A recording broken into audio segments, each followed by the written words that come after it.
Mes chers compatriotes, mesdames et messieurs, je m'appelle Dr Noël Tchagne Mwadjanvita, auteur du plan Marshall de Noël Tchagne pour la reconstruction et le développement de la RDC.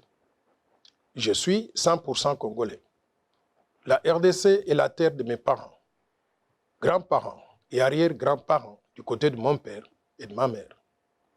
La RDC a payé pour mes études primaires, secondaires et aussi universitaires. Je dois tout à mon pays et au peuple congolais. Ma connexion et ma loyauté à la République démocratique du Congo sont très fortes, totales, inconditionnelles et indiscutables. La terre de nos ancêtres, elle est sacrée. Je vous invite tous à protéger notre terre, qui est notre patrimoine commun, et à défendre l'intégrité du territoire et la souveraineté nationale, quelles que soient les conditions et quel que soit le moment. Car cette terre, c'est la seule dont nous sommes propriétaires à 100% et que personne ne doit nous l'arracher sous quelque subterfuge que ce soit. Je voudrais renouveler ma proposition du plan Marshall de Noël Tchagne pour la reconstruction et le développement de la RDC comme étant la vision globale du développement pour pacifier tout le pays, lutter contre les antivaleurs, promouvoir la bonne gouvernance, développer le capital humain, promouvoir l'autosuffisance alimentaire, créer des infrastructures de base, industrialiser et diversifier l'économie nationale, promouvoir un système financier moderne et robuste, restructurer la Banque centrale du Congo en une véritable autorité monétaire et de régulation et doter le pays d'une monnaie nationale crédible tout en mettant fin à la dollarisation de l'économie nationale. La finalité du plan Marshall de Noël Tchagne pour la reconstruction et le développement de la RDC, c'est de développer le pays et aussi d'éliminer la pauvreté dans laquelle croupit notre population actuellement. Le coût total du plan Marshall de Noël Tchagne pour la reconstruction et le développement de la RDC est estimé à 1000 milliards de dollars sur 15 ans pour faire progresser le produit intérieur brut par habitant de 450 dollars aujourd'hui à 15 000 dollars au moins en 15 ans, tout en créant au passage des emplois et en améliorant les conditions de vie de tous nos citoyens.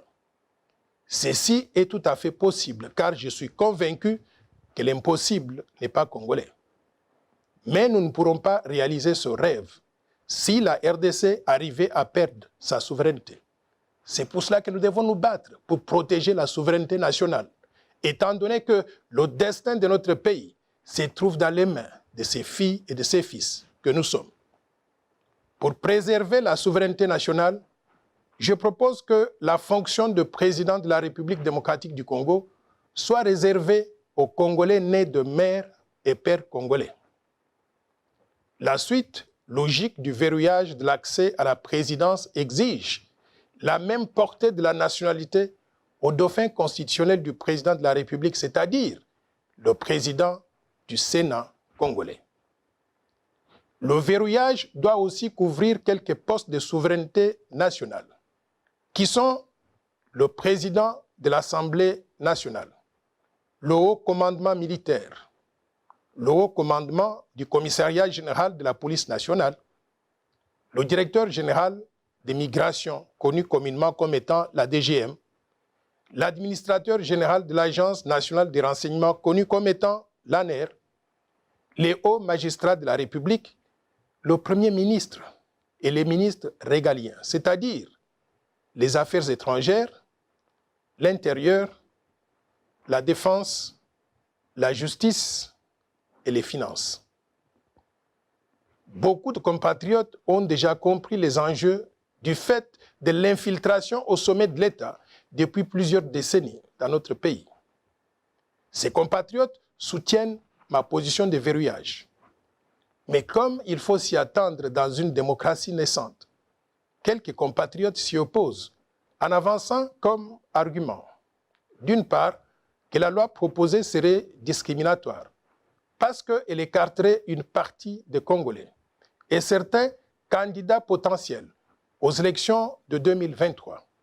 Mais d'autre part, qu'il y a des sujets beaucoup plus importants et plus urgents sur lesquels on devrait s'attarder, notamment la misère dans laquelle croupit la population congolaise actuellement. C'est pour faire face à ces questions de pauvreté et de misère que j'ai proposé le plan Marshall, dont je venais de vous parler tout à l'heure.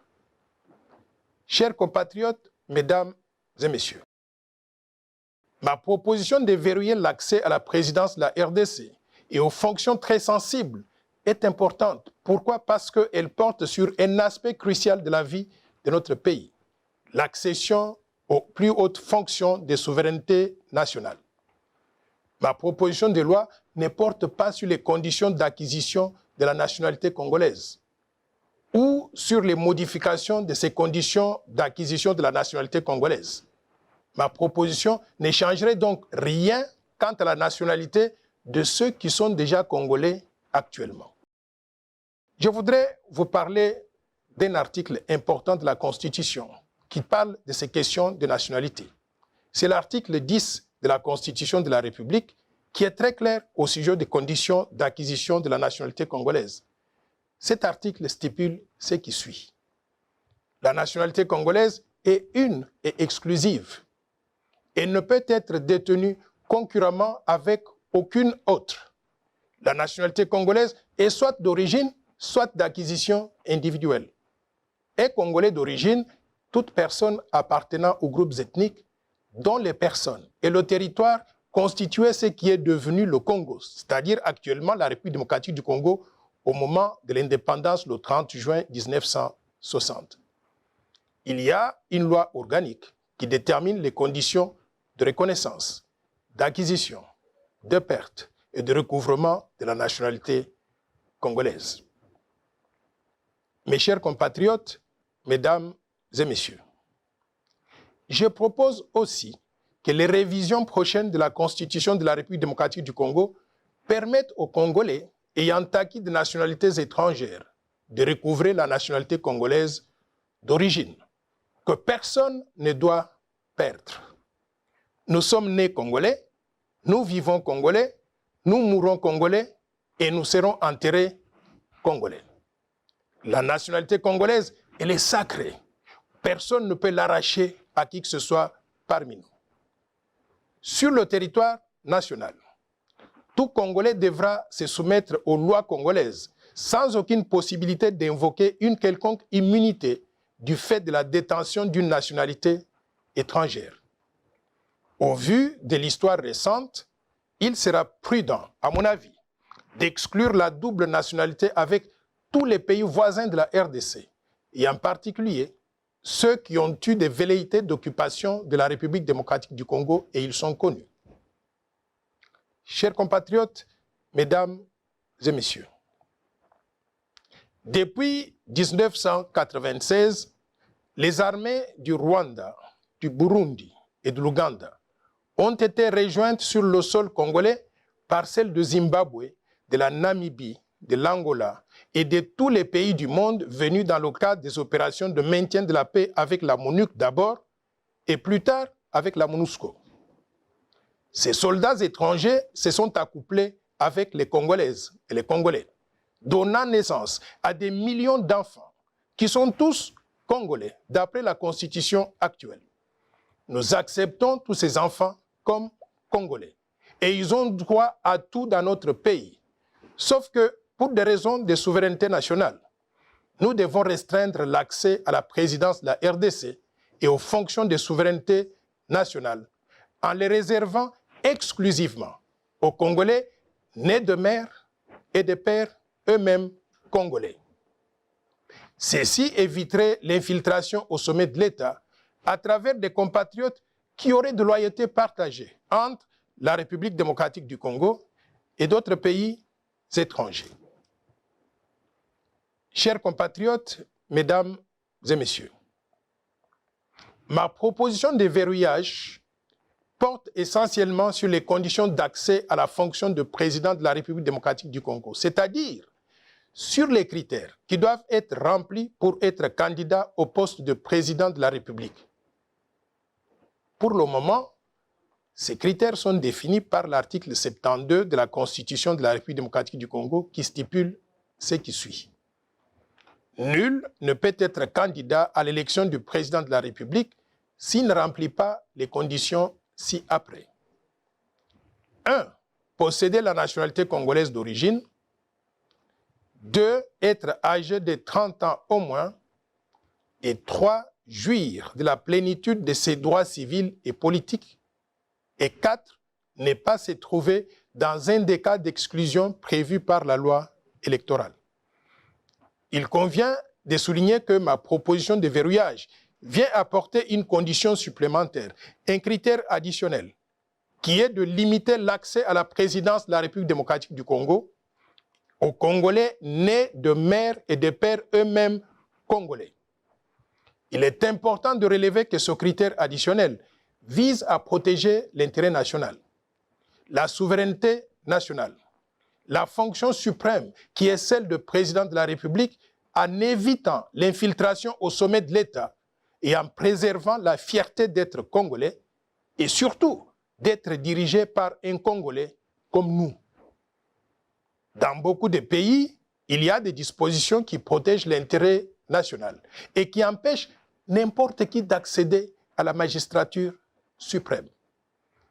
De telles dispositions existent dans d'autres pays tels que le Cameroun, la Zambie, le Togo, le Gabon, le Maroc, l'Algérie, la Tunisie, le Burkina Faso et même la Turquie. Et aussi, elles existent dans des grandes démocraties telles que les États-Unis d'Amérique, où n'importe quel Américain ne peut devenir président de la République, donc des États-Unis d'Amérique. Aux USA, donc, il faut être né sur le sol américain, comme Barack Obama, Bill Clinton et aussi John F. Kennedy. Par contre, l'ancien secrétaire d'État Henry Kissinger, l'ancienne secrétaire d'État Madeleine Albright et l'ancien gouverneur de l'État de Californie, Arnold Schwarzenegger, tout en étant tous les trois pleinement des Américains. Ils ne peuvent prétendre à la fonction de président des États-Unis d'Amérique. Pourquoi? Parce qu'ils ne remplissent pas un des critères d'éligibilité, c'est-à-dire d'être nés sur le sol américain. Et pourtant, ce sont des personnalités très brillantes. Vous connaissez tous Henry Kissinger. C'était l'un des secrétaires d'État américains les plus distingués. Mais il ne peut pas accéder à cette fonction à cause de cette limitation. Je tiens à préciser que ma proposition de loi est impersonnelle. Elle ne vise aucun individu, étant donné qu'à ce jour, personne n'a déclaré sa candidature à la présidence de la République lors des élections de 2023. Ma proposition n'est pas discriminatoire. Pourquoi? Parce que dans tous les pays du monde, il y a des critères d'éligibilité. Ces critères sont déterminés et discutés à l'avance. Et dès qu'ils sont adoptés par le Parlement et promulgués par le président de la République, ces critères s'appliquent à tout le monde, sans distinction, sans exception et sans discrimination. C'est ainsi que, dans la plupart des pays, il y a par exemple le critère de l'âge.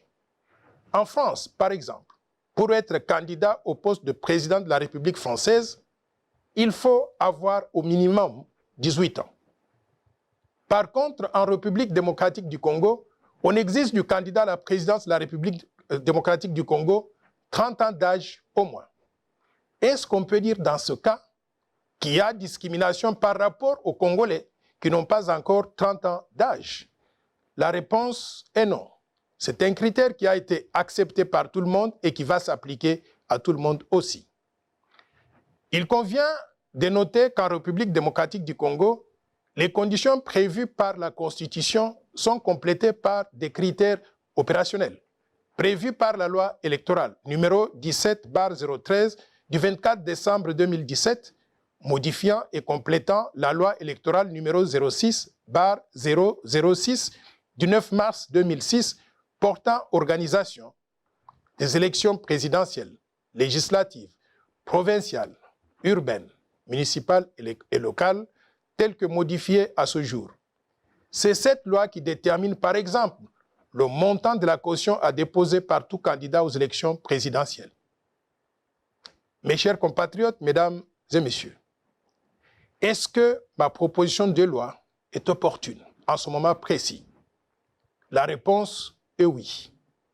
Lorsque la souveraineté du pays est menacée, il n'y a pas meilleur moment que d'agir immédiatement. Car si le risque identifié d'infiltration au sommet de l'État se matérialise, ce sera trop tard pour sauver notre pays. Le timing de ma proposition de verrouillage coïncide aussi avec les réformes proposées par d'autres organisations de la société civile ou même des partis politiques, tels que la CENCO, qui a présenté la feuille de route des réformes qui toucheraient à la CENI, la loi électorale et aussi la Constitution. Il y a aussi les idées de Martin Fayoulou, qui propose une CENI à présidence tournante. Il est donc opportun de recenser toutes les propositions de réformes institutionnelles, y inclut celle de verrouillage que je porte, afin d'opérer les révisions nécessaires à la CENI, la loi électorale et aussi la Constitution, une fois pour toutes, afin de baliser le terrain pour les élections apaisées en 2023, mais aussi au-delà.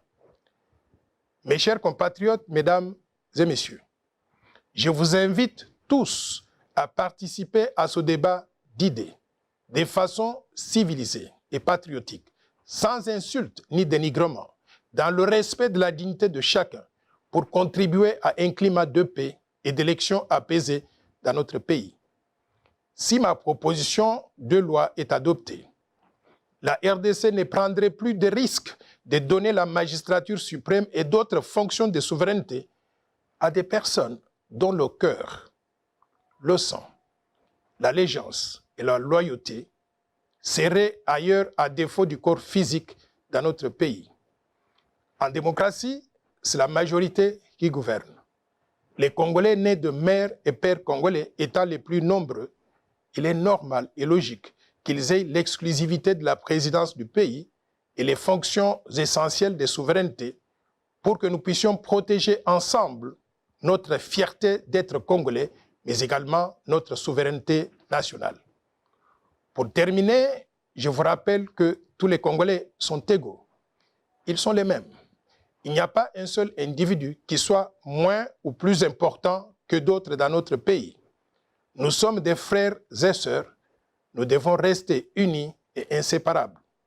Faisons l'essentiel pour protéger notre patrimoine commun tout en le préservant pour les générations futures. Vive la République démocratique du Congo, vive le vaillant peuple congolais. Je vous remercie.